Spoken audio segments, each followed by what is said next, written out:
Pegasus, the spyware used to hack phones, now back in the news, where the Indian site The Wire has now published a report of the phone numbers of over 40 Indian journalists appearing on a leaked list of potential targets of surveillance. Srinivasan Jain now joins us with this breaking news story. Vasu, Pegasus was first in the news way back in November 2019 when it emerged that 17 Indian citizens had been targeted via their WhatsApp being hacked using this spyware called Pegasus.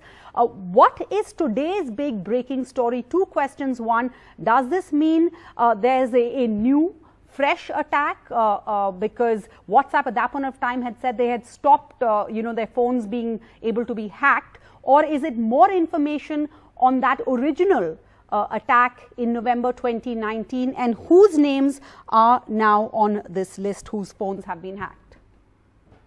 Right, Sarah. So this is basically the big story about which there's been a huge build-up over the past 48 hours that there's going to be a fresh set of names that is going to emerge who reportedly were targeted by the Pegasus spyware. And we're both, or all of us actually, just reading the story simultaneously as we speak of The Wire, which has just published it on their website. The Wire, I believe, is the Indian partner of this particular investigation. And according to The Wire's own story, from what they're saying, it appears that there has been a kind of centralized data dump of Pegasus targets around the world, and these are the Indian names, or these are at least some of the Indian names. The expectation is that the first round we're going to see the names of journalists and so on, and likely other targets in the hours and days to come. Now, from what the story says, this was around the same time that you mentioned the earlier names that had emerged in the first round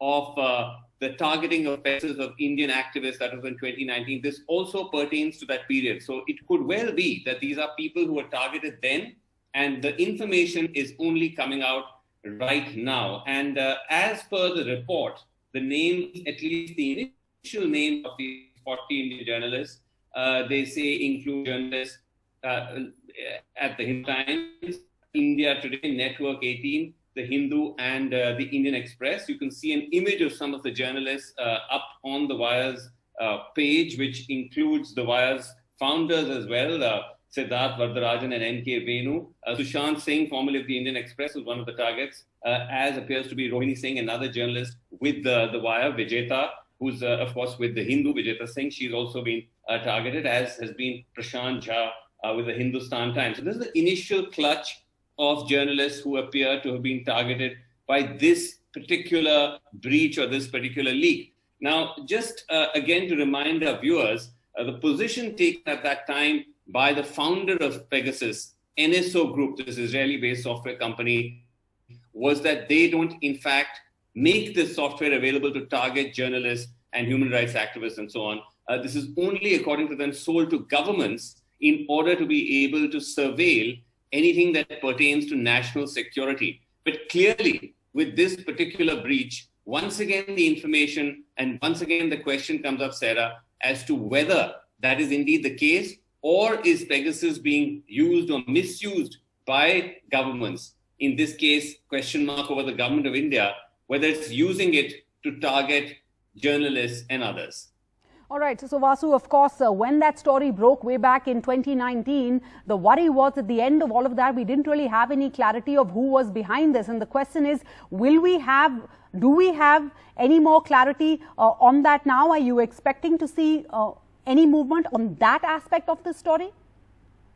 Well, we'll have to wait and see, Sarah, because, even then, and I'm just reading the Wire story and now as well, NSO is not confirming whether the Indian government is a customer. But as I said, that the fact that Pegasus says that they only sell to governments does raise the question as to whether the Indian government is a client. Now, if you remember at that time, these questions had come up as well. And in fact, the Minister of Home at that time, the junior Minister of Home, was asked this in Parliament, as was the then Minister of IT, Ravi Shankar Prasad. They did not directly rebut the fact that Pegasus was a service that the Indian government had purchased. What Mr. G. Kishan Reddy at that time had said, and this was in response to a very, very detailed question on whether Pegasus was being used by the Indian government to spy on its citizens, he had said that he didn't answer that question directly, or whether it was used on Indian citizens. He simply cited the rule book, saying that the government has the power to intercept, monitor, and decrypt any information under Section 69 of the IT Act. And he also listed 10 government agencies authorized to intercept messages in the public interest. So the Indian government hasn't clearly come out and said whether or not they purchased Pegasus or not. So that big burning question remains hanging over us, even as these fresh supposed names of Pegasus targets has emerged. All right, so many questions. The biggest question is there a relevant government department or a ministry that's going to answer them? Who is behind this surveillance? Is the center, any state government involved? Yeah, Vasu, yes. Go ahead.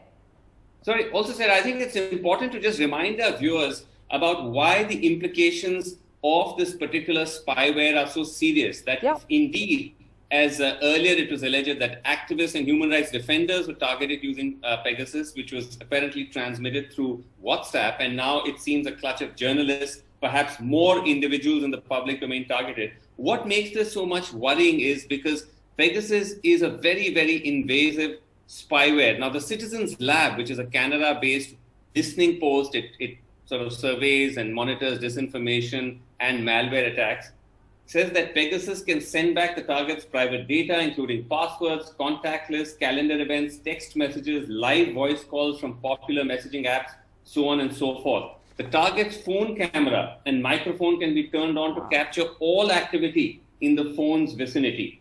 The malware can also access email, SMS, location tracking, network details, and all of that. And all of this can take place without the target's user's knowledge.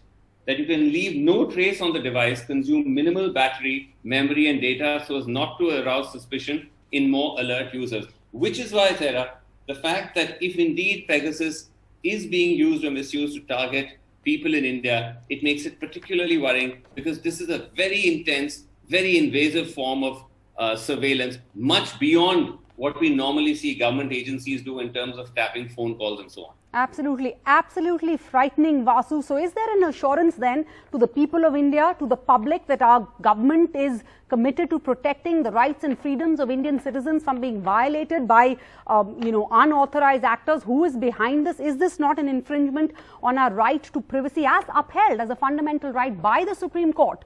This was in August 2017. Well, we have joining us now Kaushik Ray, co-founder of WizHack, Prateek Sinha, co-founder of the Alt News, Kavaljeet Singh Bedi, Chief Technology and Product Officer of the NDTV Group, Pavan Dugal, I think, will be joining us, PKD Nambiar, Chairman of B Square Group, a software development firm, a political analyst who supports the BJP.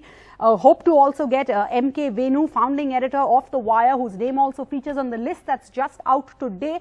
So Prateek Sinha, co-founder of Alt News, and let me just ask you, I think the first question would be then, who in India can afford to use a spyware as expensive as Pegasus, and to target select individuals, members of civil society, journalists, human rights defenders, people using constitutional means, to fight for human rights and other issues?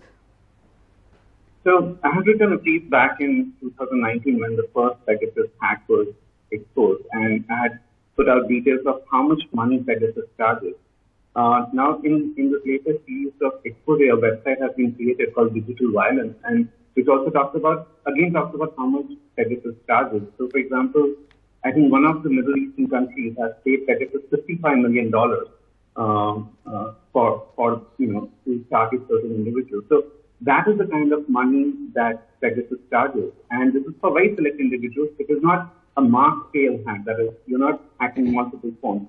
You're deciding who your targets are, and then you're customizing your solution to target their phone based on various things, based on social engineering.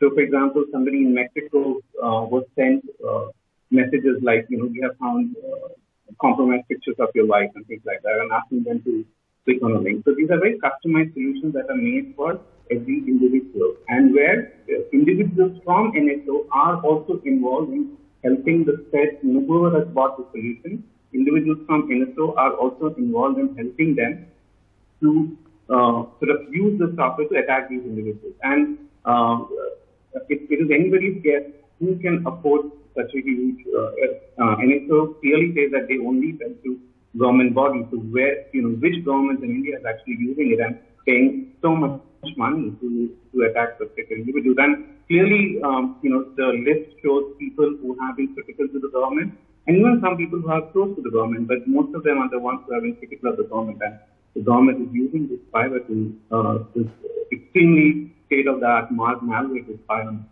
So who's paying for it? If NSO says they only sell to governments, is the public taxpayers' money being spent on this? Many questions. So first, who's paying for it? Also, who's interested in targeting select activists, lawyers and journalists? Who stands to gain? That would be the second question. Kaushik Ray.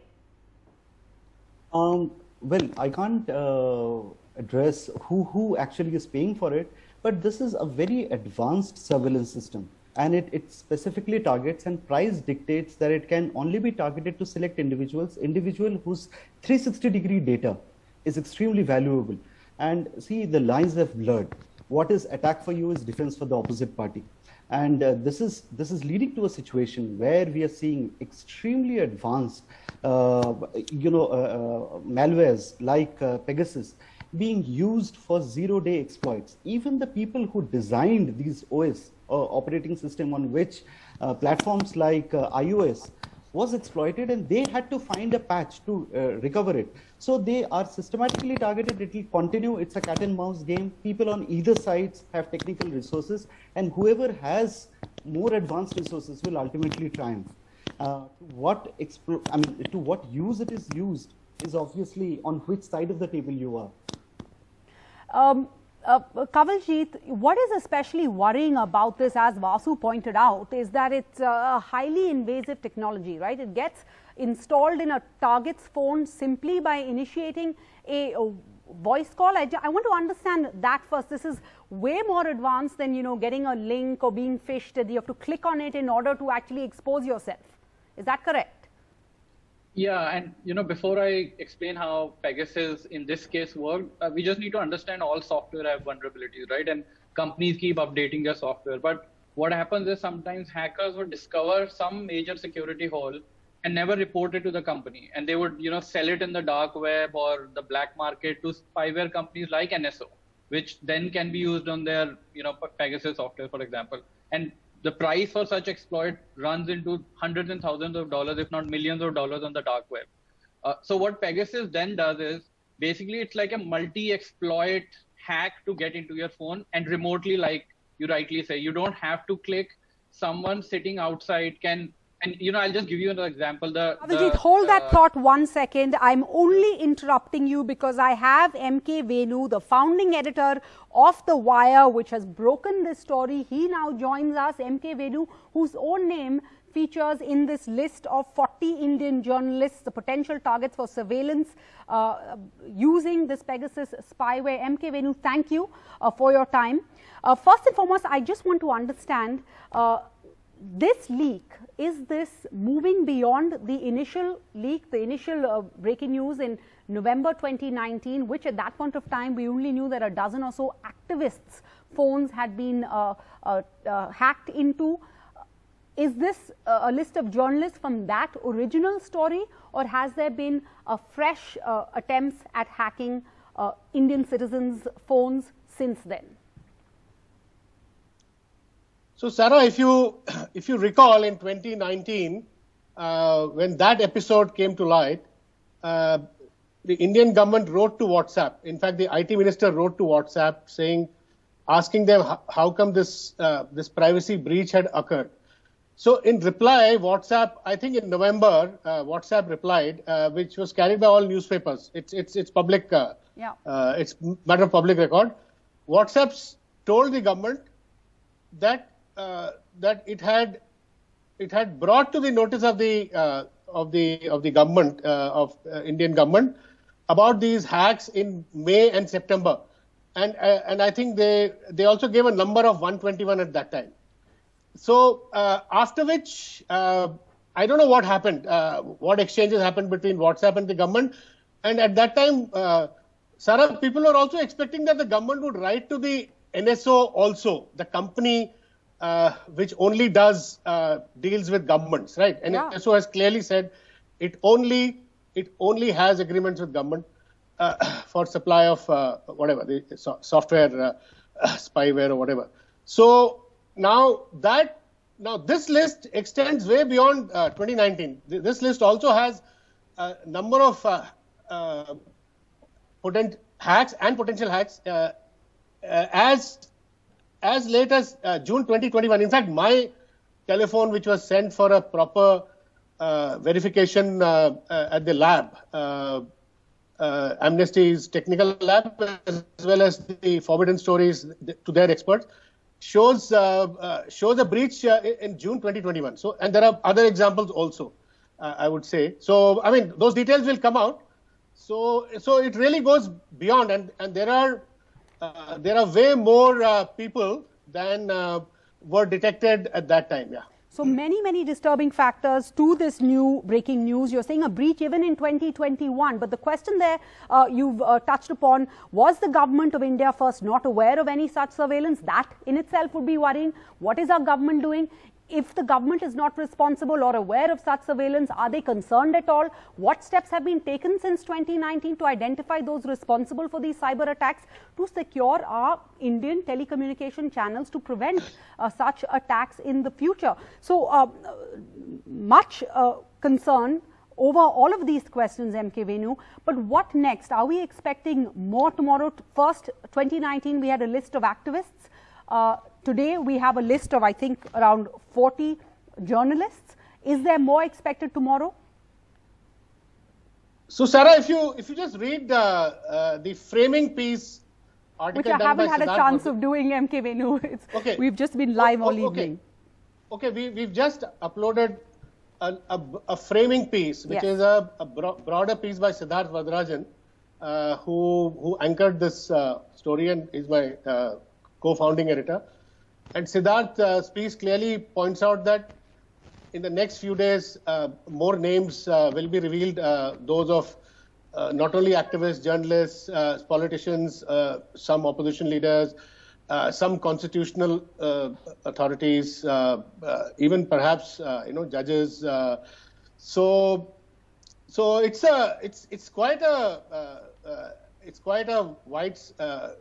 wide list, a widespread kind of phenomenon now. And Sarah, it's also interesting to note that many of the names, as and when they come out in the next 2-3 days, people will immediately realize that they were not necessarily, big rivals of the government or big critics of the government. So, it's a fascinatingly secular list, I would say.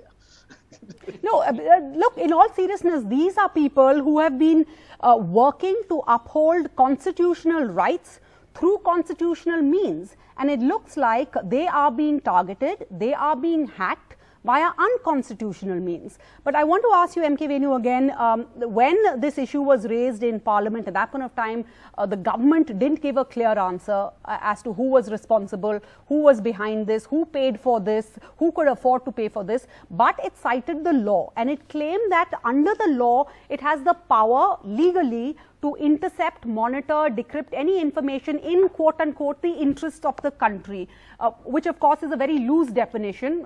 Who defines interest of the country? But so I just want, from what I can understand, the government says they are legally allowed to do this, but the government of India actually doesn't have the ability or the technology to do this. Is that correct? They would have to buy this or get this technology from somewhere? See, Sarah, it is not the question of whether any government, forget about India, can buy this technology.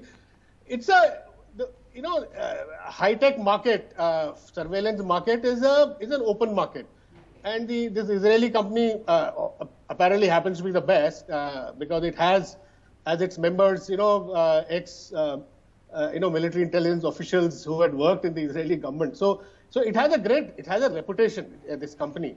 Now, this company would sell to governments, as they say, but the company is also saying in its rejoinder to Forbidden Stories and the entire the collaborative in this effort to all the media companies that the database is, according to them, is right, but they're saying that the purpose could be different.